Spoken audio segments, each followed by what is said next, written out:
Olá pessoal, tudo bem com vocês? Estamos de volta, hein? Hoje nós vamos falar um pouco a respeito do lugar do negro na Primeira República. Isso mesmo. Quais são esses desafios que a população negra passa durante a Primeira República e após a abolição da escravatura? Então, o que é feito da população negra? Como é que eles vão resistir e alimentar ainda mais a sua força e a sua cultura? É isso que nós vamos ver no vídeo de hoje, tá? Mas se você está chegando agora e ainda não se inscreveu no nosso canal, se inscreve no nosso canal, ative o sininho das notificações para que você não perca mais nada do que a gente está produzindo por aqui, tá certo? Então, um beijinho e vamos pro vídeo! Então, pessoal, hoje nós vamos falar sobre o lugar do negro na Primeira República. Então, nós já vimos um pouco a respeito, das características da Primeira República, das formas políticas. Vou deixar no card aí do vídeo para que vocês possam aí rever, caso seja necessário. Mas hoje vamos tratar a respeito apenas da população negra. Como é que eles foram tratados?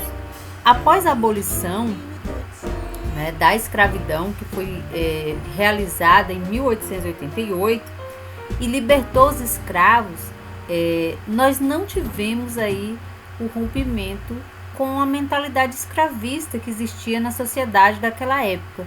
Então ainda continuaram tendo atitudes racistas, atitudes que marginalizavam a população negra e deixavam elas aquém das políticas públicas, aquém das preocupações sociais e econômicas do nosso país.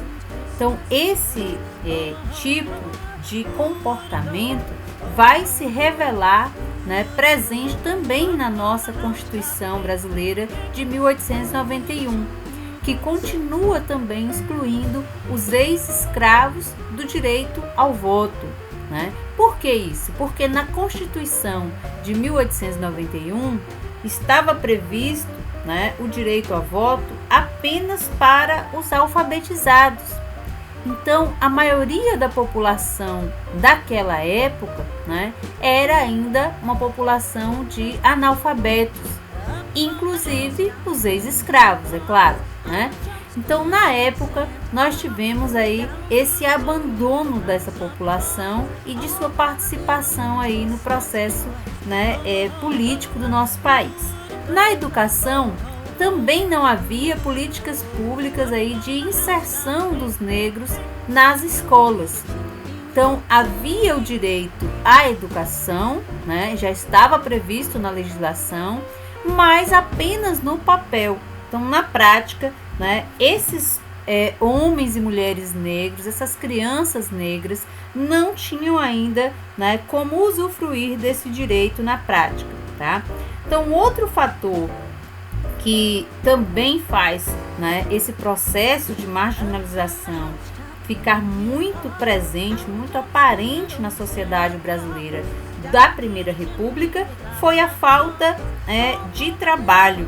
Então, os fazendeiros, os donos das indústrias, eles preferiam contratar os imigrantes europeus em vez de contratar os negros para ocupar esses cargos de trabalho, porque eles afirmavam que esses negros eles eram preguiçosos, que eles não eram confiáveis, e por conta disso, os negros e negras acabavam numa situação aí de desemprego, sujeitos aí a trabalhos cada vez mais precários, cada vez mais sofridos fisicamente, inclusive, e mal remunerados. Então, esses ex-escravos acabavam, então, por conta disso, a falta aí de condições financeiras aí, fazia com que essas pessoas fossem procurar espaços aí mais difíceis para construir as suas habitações de forma mais improvisada, com materiais aí mais baratos e daí surgiram, né, os cortiços e as favelas, né? Então nós já falamos também a respeito disso em outro vídeo, vou deixar aí no card aí, em alguma parte aqui da tela, caso vocês queiram aí dar uma olhadinha, certo? Bom, mas para completar, né, já que esses homens e mulheres negros durante a Primeira República não eram bem tratados, como é, né, que esse processo ele também vai se dar, né, durante o primeiro período republicano, com relação aí aos oficiais, especialmente os oficiais da Marinha. Nós também já tratamos a respeito desse assunto aqui em outro vídeo, né, sobre a revolta da Chibata. Então, só para relembrar para vocês, né, foi aquele motim naval, né, que acontece aí no Rio de Janeiro, no Brasil, ocorrido no final de novembro de 1910, e foi o resultado direto do uso das chibatadas por oficiais navais brancos ao punir marinheiros afro-brasileiros e mulatos. Então, esse movimento ele se inicia no Rio de Janeiro, né, ganha uma repercussão muito grande, né? Nós temos aí a história que acontece com o marinheiro Marcelino Menezes, né, que ele recebe aí por volta de 250 chibatadas, né? E isso provoca uma indignação em todos os, né, marinheiros daquela época. A grande parte, né, desse grupo aí era formado então de, né, escravos ou ex-escravos. Bem, então, sob a liderança de João Cândido, né, nós temos esse movimento aí acontecendo. Ele assume o controle dos navios, exige aí, né, que seja, né, colocado um fim para os castigos corporais na Marinha, exige aumento salarial, exige melhorias na condição de trabalho, né, desses participantes, né, de todos os marinheiros, e caso não fosse atendido, eles iriam, né, bombardear, né, a capital federal, que era o Rio de Janeiro na época. Então, o que aconteceu aí, né, para a entrada desse outro personagem histórico, que é Hermes da Fonseca, né? Ele era o presidente da época e ele pôs fim à revolta, né? Disse que ia então, né, extinguir os castigos físicos, ia resolver esses problemas todos. E na verdade, né, ele ao finalizar o movimento, ele manda, né, os líderes à prisão, fuzila e deporta aí outros tantos, né, para o Acre, forçando também a trabalhar na extração de látex, né, para a fabricação aí da borracha. Então esses personagens históricos aí, eles vão demonstrar, né, o quanto nós temos ainda uma maioria da população negra que sofre sobre as leis, sobre, né, as determinações impostas pelos brancos, tá? Bom, então, mais uma vez a gente tem as imagens demonstrando como era a maior parte da tripulação desses navios, né, compostas por negros e por mestiços. Então os de baixa patente todos, né, formados aí, né, por negros, né, ou descendentes de negros.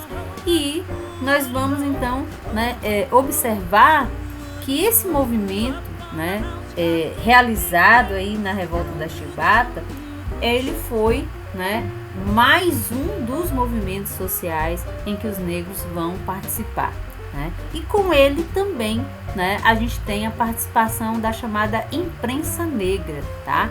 Então vamos ver um pouco a respeito disso. Esses movimentos, eles revelam, gente, atitude contra a discriminação racial, tá? Então o que é essa discriminação aí que vai começar a acontecer, né? São essas ações, essas atitudes que inferiorizam, né, que menosprezam, né, que tentam aí, né, mostrar à população negra, né, o quanto eles são analfabetos, o quanto eles devem, né, se submeter aos desejos e às vontades dos brancos. E nós sabemos que não é assim. Então, o que foi feito aí nesse final do século XIX para o início do século XX, né?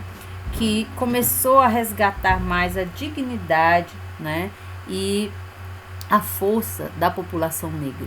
Então, se criou as associações de caráter assistencialista e cultural. Então, muitas associações começaram a surgir. Também foi o início de uma identidade, de uma solidariedade negra no país, né? Então, nós tivemos já o início de uma preocupação de entender quem é, né, a população, quem é o povo brasileiro, né? Quem é, né, a sociedade negra no Brasil. E aí, então, nós tivemos a criação de escolas voltadas para negros, né? Tivemos aí o surgimento também de uma elite, de uma intelectualidade negra que passa a discutir aí também as mazelas dessa população. Então, esse período foi um período, né, que nós tivemos aí um destaque muito grande, né?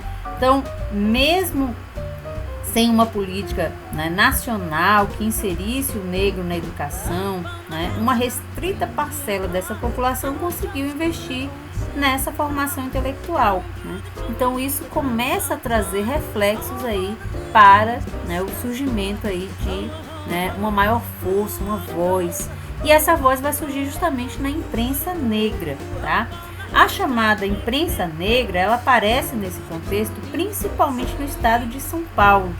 Ela consistia em revistas e jornais produzidos por negros e dirigidos ao público negro, com o objetivo de tratar as necessidades, né, e os direitos deste grupo, assim como também, né, para combater o preconceito racial que era tão presente nesse período, tá? E aí eu destaquei aí um trechinho que né, retrata um pouco dessa característica da imprensa negra. Foi na tipografia de um pioneiro da imprensa negra que um dos maiores romancistas brasileiros, Machado de Assis, também negro, iniciou sua trajetória editorial como revisor. Francisco de Paula Brito fundou O Homem de Cor e em 1833 no Rio de Janeiro, né? Desde então, os jornalistas negros têm desenvolvido projetos de comunicação, permitindo que seja feito um diálogo mais estreito com esse grupo racial. E em 1876 surgiu o Pasquim, o Homem, né, em Recife. E em 1889, a Pátria, em São Paulo. Em 1892, o jornal O Exemplo, em Porto Alegre. E assim a gente ainda tem vários outros. Temos o Combate, temos a Liberdade, temos a Sentinela, temos o Getulino, o Clarim da Alvorada, né? E vários outros aí jornalistas que vão, né, começar a produzir artigos, começar a produzir aí, né, pasquins como forma, né, de luta, de resistência pela população negra, tá? Então, em 1931, as principais lideranças da imprensa negra formaram a Frente Negra Brasileira, a FNB, importante organização política que atuou na luta pelos direitos dos afrodescendentes até 1937, tá? Então, mudanças políticas, mudanças no ponto de vista econômico, mudanças no ponto de vista, né, educacional, passam a ser temas, né, defendidos aí por esse grupo, né, de jornalistas, por esse grupo de pessoas que vão formar a Frente Negra Brasileira. Então, esse foi um dos eventos que marcou, né, sem sombra de dúvida, a participação, então, da voz negra no nosso país. E a partir dele nós tivemos, né, gente, vários outros movimentos e hoje continuamos a ter, tá? Movimentos que vão lutar contra essa discriminação e vão promover debates, vão promover os elementos culturais que demonstram a resistência do nosso povo negro, tá? Então, contra a discriminação e resistência cultural, né? O que nós temos a respeito disso? 3 elementos que nos são muito importantes, né? Vão ser os meios de preservação das expressões culturais e religiosas da população negra no Brasil. Então, a capoeira, o samba e o candomblé, tá? Então, esses 3 elementos, eles vão estar reforçando a importância desse povo para a nossa cultura brasileira. Então, o samba, né? O samba, ele aparece aí no cenário musical do Brasil, é uma das importantes expressões culturais negras que existe pelo menos desde o século XIX, e por meio das rodas de samba, as comunidades afrodescendentes criaram espaços de diversão, trocas de experiência e redes de solidariedade. Então, esses sambistas, eles aproveitavam aí desses momentos, das rodas de samba, para se divertir, para trocar histórias, para trocar experiências, para construir essa rede de solidariedade que eles precisavam estabelecer. A partir daí, nós temos também a capoeira, né? A capoeira, ela tem aí, né, os registros do surgimento desde o início do século XIX. É uma prática cultural que vai ser uma mistura entre luta, dança e canto, mas que nem sempre foi aceito também pela sociedade brasileira, tá? Então, a prática da capoeira era visto, né, e previsto em lei como crime, né, com pena de 2 a 6 meses de prisão. Mesmo assim, mesmo sendo considerado um crime, né, não deixou de ser praticada, né, e por volta de 1930 é que deixa de ser um crime e passa então a ser reconhecida e respeitada. Em 2014, a capoeira foi reconhecida como um patrimônio cultural imaterial da humanidade pela Unesco. Tá? E passa então a ser ainda mais, ter um significado ainda mais forte para a nossa população. O outro símbolo aí muito forte da presença negra, né, e da cultura negra no nosso país é da religiosidade, né? Então, o candomblé é o princípio, né, de um culto realizado aos orixás que era no passado, né, realizado muitas vezes de forma escondida. As religiões de matriz africana, elas eram também perseguidas, assim como se perseguia os praticantes da capoeira, também se perseguia, né, os participantes aí dessa religião. Só no começo do século XX é que começam a surgir os primeiros terreiros de candomblé no Rio de Janeiro, assim como no caso da capoeira, do samba, né, e outros espaços de sociabilidade criados pelo candomblé que permitiam os negros preservar suas manifestações, né, dos seus antepassados e reafirmar a sua identidade.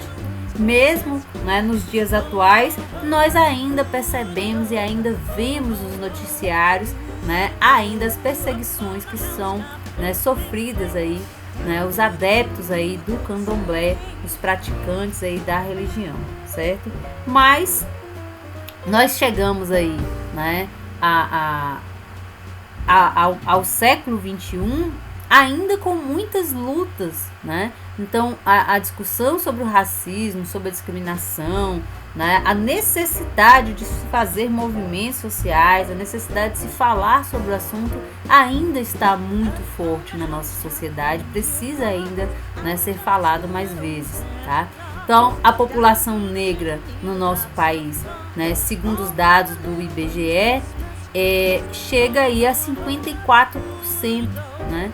E desses 54%, a gente ainda tem uma grande parcela da nossa sociedade que ainda não consegue se identificar na pesquisa por conta dos termos, né? Porque lá nós temos negro, branco, pardo.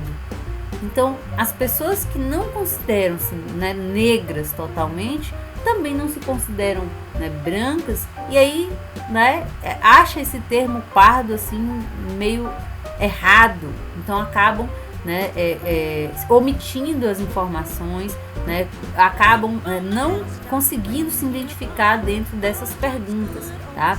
Então, desse grande percentual negro na população brasileira, né, foi feita uma pesquisa e de 10% da população com mais chance de sofrer homicídio no nosso país, nós temos cerca de 78,9% que são negros. Então, olha, observe a grande quantidade, né, de possibilidades aí dos negros sofrerem homicídios, então, no nosso país. É muito alto, né? Enquanto isso, nós temos aí, né, na questão econômica, né, os negros no Brasil que recebem até um salário e meio, né, chega a 67%. Então, nós temos uma grande população negra que tem, né, os salários menos remunerados, né, são menos remunerados, estão atuando nas atividades profissionais, né,